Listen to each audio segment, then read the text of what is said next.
On March 4, 2025, a pickup truck pulled into my bay with a transmission that was already on its third fluid change in 6 months. The owner was a careful guy. He kept receipts. He followed maintenance schedules. He had done everything right. But every time he merged onto the highway, the transmission would hesitate, shudder once, then slam into the next gear like it was angry about something. 3 different shops had looked at it. One told him the transmission was failing internally. Another quoted him a rebuild. The third said it was probably time to start shopping for a replacement unit. He sat in my waiting room with a quote for $4,200 and the quiet devastation of a man who takes care of his things and still gets punished for it. I did not touch the transmission. I did not drop the pan, pull the valve body, or order a single solenoid. I replaced one sensor the size of my thumb, reset the adaptive learning, and sent him home. 2 weeks later, he called back. Smooth shifts, no hesitation, no shudder. The truck drove exactly the way it was supposed to. That $4,200 job cost him $38 in parts and 40 minutes of labor. That is why this video exists. Because somewhere right now, someone is being handed a transmission repair estimate for a problem that starts and ends with a sensor most drivers have never heard of. And the saddest part is that the sensor is not hidden. It is not exotic. It is not expensive. It is small, simple, and absolutely critical. And once it starts to drift, it quietly turns your transmission into something that feels like it is dying when it is actually just confused. I have been working on transmissions for over 20 years. I have rebuilt them from scratch, diagnosed everything from shudder to complete failure, and watched every evolution of automatic transmission technology from hydraulic to computer-controlled to fully adaptive learning systems.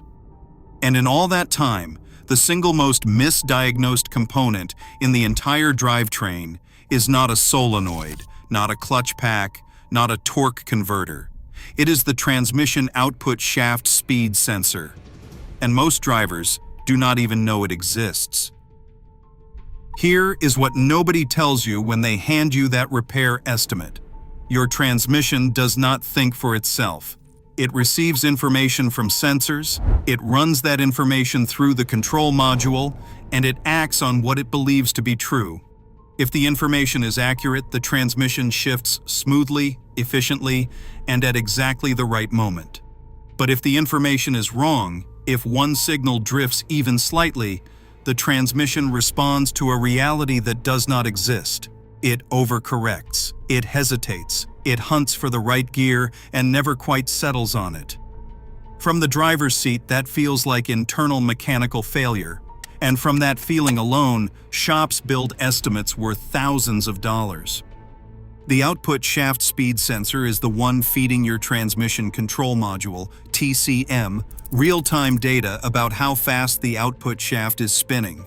That number sounds simple, but it is the foundation of every shift decision your transmission makes. Shift timing, shift pressure, torque converter lockup, gear hold strategy during towing, downshift logic during braking. Every one of those behaviors depends on knowing the precise speed of the output shaft at every fraction of a second. When that sensor is healthy, the data is clean and the shifts are invisible. You do not feel the transmission working because it does not need to fight. But when the sensor starts to fail, when its magnetic tip gets coated in ferrous debris, when the reluctor ring it reads gets worn or contaminated, when the wiring harness develops a hairline fracture from heat cycles and vibration, the signal becomes unreliable. It drops out for milliseconds. It sends spikes. It reports a speed that contradicts what the input shaft sensor is reading, and the module does exactly what it was programmed to do. It tries to compensate. That compensation is what drivers feel: the shudder between third and fourth gear, the hesitation at highway speeds, the hard clunk when slowing through a school zone. The transmission is not failing mechanically, it is failing logically, because it is operating on bad data and doing its best to make sense of it. This is the detail that separates the shops that understand modern drivetrains from the ones that do not. An experienced technician looks at the symptom and asks what information could be wrong. An inexperienced technician looks at the symptom and starts pricing clutch packs. Both can produce a plausible explanation, but only one is actually solving the problem. Think about what happens inside your transmission control module, TCM, when the output shaft speed signal becomes erratic. The TCM already knows the input shaft speed from the turbine speed sensor. It knows what gear it commanded. It knows what gear ratio should exist between input and output. When the output sensor suddenly reports a speed that does not match that expected ratio, the TCM does not ignore it. It flags the discrepancy. It adjusts shift pressure. It delays the next shift while it waits for the signal to stabilize. It may hold a gear longer than it should or release it earlier than it should.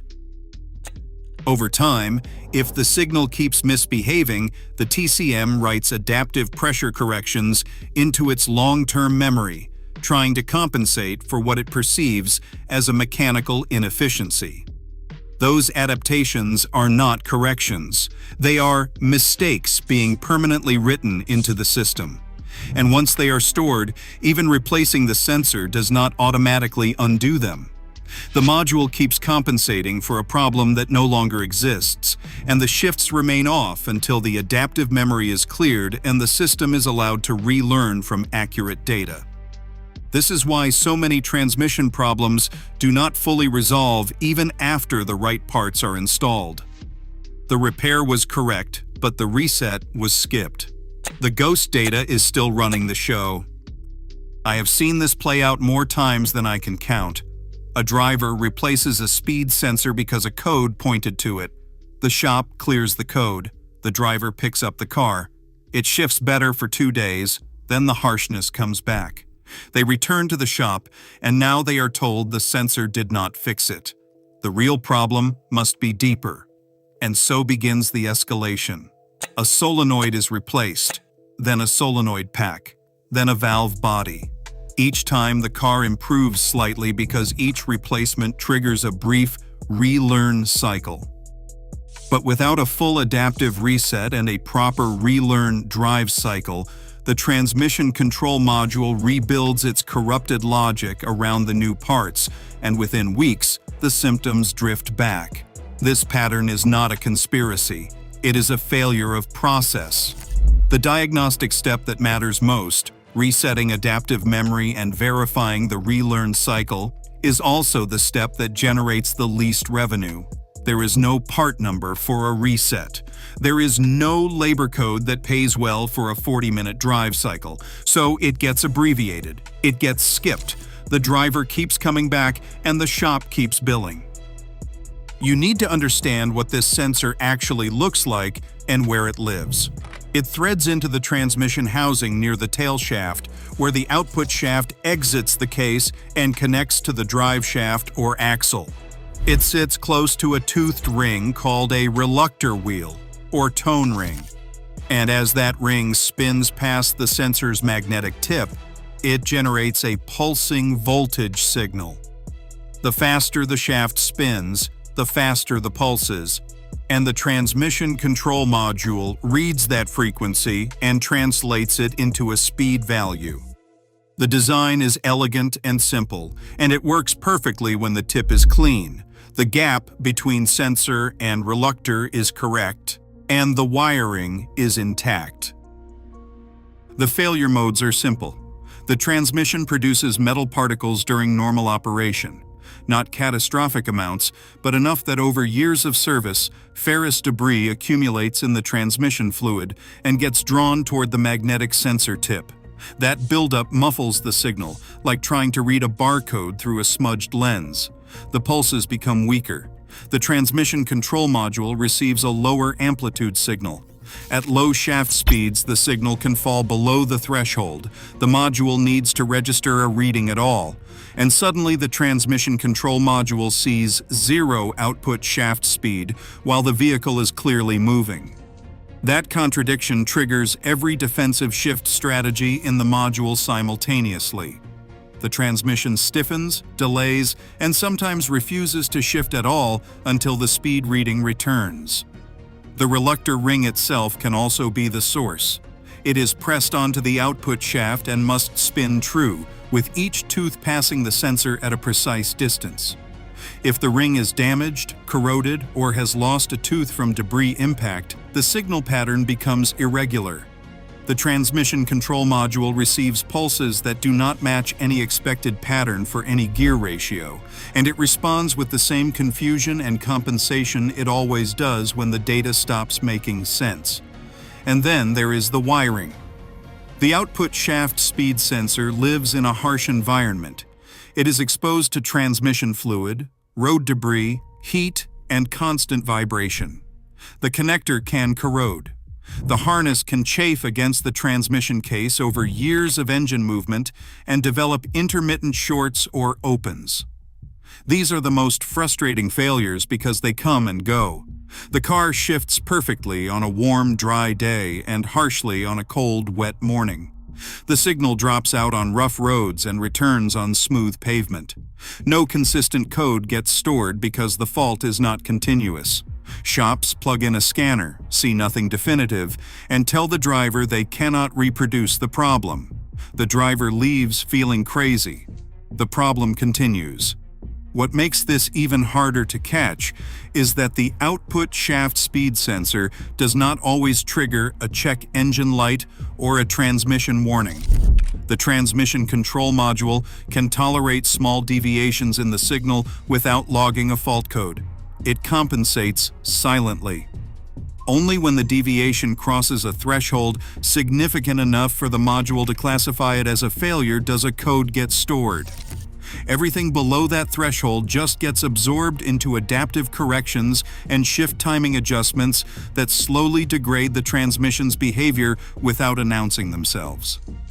This is why drivers often describe the problem developing gradually. The shifts were a little firm last winter, then a little hesitant in spring. By summer, there was a shudder. By fall, it was hard enough that other drivers in the car were commenting on it. That progression is the TCM piling adaptations on top of adaptations, trying to hide a signal problem it was never designed to fully mask. Once you understand this, the path forward becomes clear. The process is not complicated, but it must be done in the right order. First, the sensor and its wiring must be properly evaluated. That means more than just reading stored codes. It means watching the live output shaft speed signal on a scanner with the vehicle moving, comparing it against input shaft speed, and verifying the ratio matches the expected gear. A healthy sensor produces a clean, consistent, proportional reading across all speeds. A failing sensor produces a signal that drops, spikes, or contradicts the input speed in ways that should not be mathematically possible in any real gear ratio. If the wiring tests clean and the signal is the problem, the sensor is replaced. But here is where most repairs stop short. Replacing the sensor corrects the source of the bad data. It does not undo the adaptive damage already stored in the TCM. Every compensation that module wrote over weeks or months of receiving corrupted signal is still sitting in memory. A simple code clear does not erase it. A battery disconnect alone usually does not reach it. What is required is a proper TCM adaptive reset, either through a professional scan tool capable of accessing the transmission module directly, or in some cases a full module reprogramming procedure. Then, and this step matters as much as the sensor itself, a structured relearn drive cycle must be completed. This is not just driving the car around the block. This is a deliberate sequence of accelerations, steady cruise speeds, deceleration events, and stop-and-go cycles designed to let the TCM rebuild its shift pressure and timing maps from clean data. If you skip this step, the module starts making new adaptations based on old reflexes, and the shift quality never fully returns to where it should be. This is also where you, as the driver, have real power. After a proper sensor replacement and an adaptive reset, the relearn cycle is something you can guide. Use gentle acceleration from stops. Maintain a steady speed on the highway for extended periods. Use gradual deceleration rather than hard braking. These inputs teach the transmission control module what normal looks and feels like when the data is accurate. The more consistent and calm the driving during the first few hundred miles, the more accurately the module maps its shift behavior. I have seen transmissions come back to life after this process and feel better than they did years earlier, not because anything was mechanically repaired, but because the control system was finally working from information it could trust. The broader lesson is the one that matters most. Your transmission is not a purely mechanical system anymore. It is a mechanical system managed by a digital brain that relies entirely on accurate data to function correctly. When that data becomes corrupted, whether by a failing sensor, degraded wiring, or accumulated adaptive errors, the mechanical components can be in perfect condition, and the transmission will still behave like it is falling apart. If you walk into a shop without understanding this, you will pay to have perfectly functional mechanical parts replaced because the shop never looked upstream at the data flowing into the module that controls all of them. Before you authorize a transmission repair, before you approve a rebuild quote, and before you start researching replacement units, ask one question. Have you checked the output shaft speed sensor signal live, under load, and compared it to the input speed across all gear ranges? If the answer is no, you have not had a complete diagnosis. You have had a guess dressed up in technical language. The transmission that the pickup truck owner almost replaced for $4,000 was not dying. It was listening to a liar and responding accordingly. One honest sensor changed everything. Modern transmissions reward informed owners the same way modern engines do. Once you understand that shifts are data decisions and not just mechanical events, warning signs stop being sentences and start being questions. A harsh shift is asking what information changed. A hesitation is asking what signal was missing. A shudder is asking what the module could not reconcile. These are solvable problems, almost always cheaper than they sound, and almost always traceable back to something small that nobody told you to watch. So the next time someone tells you your transmission is failing, slow down before you agree. Ask what the sensors are doing. Ask what the adaptive memory contains. Ask whether a reset and relearn was performed before the rebuild was recommended. Those questions alone might save you thousands. The tiny sensor sitting on the tail of your transmission, the one no one mentioned until now, might be the only thing standing between your wallet and a repair bill you never should have been handed in the first place. If this changed how you think about transmission problems, hit like so more drivers see it before they sign the wrong estimate. Subscribe for weekly breakdowns that hand you real knowledge instead of real invoices. If you have ever been quoted a transmission rebuild that turned out to be something far simpler, drop it in the comments. Because the most expensive transmission failure is not the one that destroys the gearbox. It is the one that destroys your trust before anyone bothered to check the sensor.